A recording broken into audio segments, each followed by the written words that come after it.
Presiden Jokowi penuhi aspirasi tokoh Papua.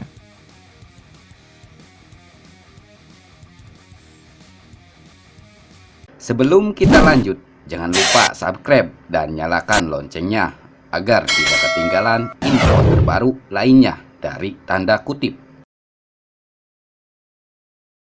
Sebanyak 61 tokoh Papua dan Papua Barat bertandang ke Istana Negara untuk bertemu Presiden Republik Indonesia Joko Widodo pada 10 September 2019. Mereka yang datang itu terdiri dari tokoh adat, agama, kepala suku, aktivis hingga akademisi.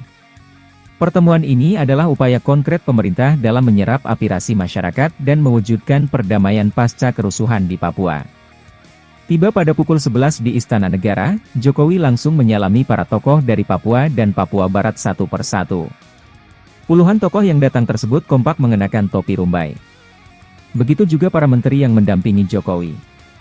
Sementara itu, mantan Gubernur DKI Jakarta tersebut mengenakan kemeja putih. Dalam pertemuan tersebut, Presiden Jokowi juga didampingi oleh Menteri Koordinator Bidang Politik Hukum dan HAM Wiranto, Kepala Badan Intelijen Negara Budi Gunawan, Menteri Sekretaris Negara Pratikno, dan Menteri Luar Negeri Retno LP Marsudi. Selain itu turut hadir pula staf khusus Presiden untuk Papua Lenis Kogoya.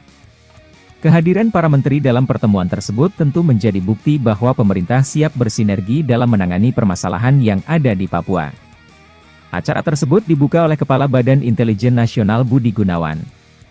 Dalam sambutannya ia berharap agar melalui pertemuan ini para tokoh Papua dan Papua Barat dapat menyampaikan aspirasinya langsung kepada Jokowi untuk memajukan dan mewujudkan kesejahteraan di tanah Papua.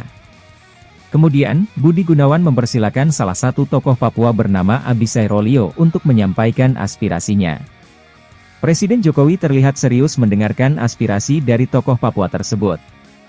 Abisai Rolio pun meminta beberapa hal kepada Jokowi, mulai dari pemekaran di 5 provinsi Papua dan Papua Barat, hingga membangun istana kepresidenan di bumi cenderawasih. Kemudian mereka juga meminta penempatan pejabat eselon 1 dan eselon 2 di kementerian dan TPMK.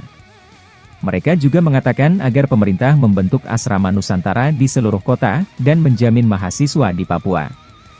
Tidak hanya itu, mereka juga mengusulkan agar pemerintah dapat merevisi Undang-Undang Konsus dalam Prolegnas di 2020. Lalu mereka meminta agar pemerintah menerbitkan Inpres untuk pengangkatan ASN di tanah Papua. Terakhir mereka juga meminta agar Jokowi membangun istana di Papua. Tidak hanya di Kalimantan, masyarakat Papua meminta Jokowi berkantor di sana. Dari permintaan tersebut Jokowi mengatakan akan berniat mengabulkan permintaan yang diajukan oleh tokoh Papua tersebut, salah satunya adalah membangun istana presiden di pulau tersebut. Mantan wali kota Surakarta tersebut mengatakan, mulai tahun depan istana kepresidenan di Papua akan dibangun. Abisai pun mengatakan ia menyumbangkan tanahnya seluas 10 hektare agar Jokowi bisa membangun istana presiden dan dapat dibangun dalam 5 tahun ini. Pemberian tersebut tentu merupakan bentuk rasa cinta tanah air yang patut diapresiasi. Menurut Jokowi, pemberian tanah tersebut bisa membantu dia untuk segera memulai pembangunan istana presiden, sebab masalah tanah adalah masalah yang berat. Jokowi mengatakan setuju dengan usulan pemekaran, hanya saja ia tak langsung menuruti pemekaran 5 provinsi. Kemungkinan pemerintah akan mengabulkan pemekaran 2 atau 3 provinsi terlebih dahulu. Selain itu, Jokowi juga menyetujui pembangunan asrama Nusantara di seluruh kota studi dan bersedia menjamin keamanan mahasiswa Papua. Ia pun berjanji akan menyelesaikan permohonan terkait Palaparing di akhir tahun ini, sehingga warga Papua bisa menikmati komunikasi seperti di Pulau Jawa. Terkait pembentukan lembaga adat untuk perempuan dan anak perempuan Papua, Jokowi menuturkan hal tersebut bisa memberikan akselerasi perlindungan anak perempuan. Dalam awal perjumpaan tersebut, Jokowi sempat mengawali sambutannya dengan menunjukkan bahwa dirinya telah 12 kali ke Papua dalam 5 tahun terakhir. Tentu saja kedatangan Presiden Jokowi ke Papua merupakan salah satu prinsip belusukan yang sering ia lakukan sejak dirinya masih menjadi wali kota Surakarta.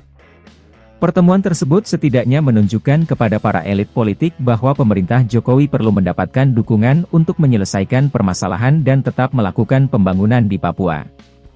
Pendekatan dialog ini tentu dirasa perlu agar pemerintah semakin memahami akan apa saja yang sebenarnya diharapkan oleh masyarakat Papua secara umum. Dengan adanya dialog tersebut kemungkinan terjadinya kericuhan dapat diredam.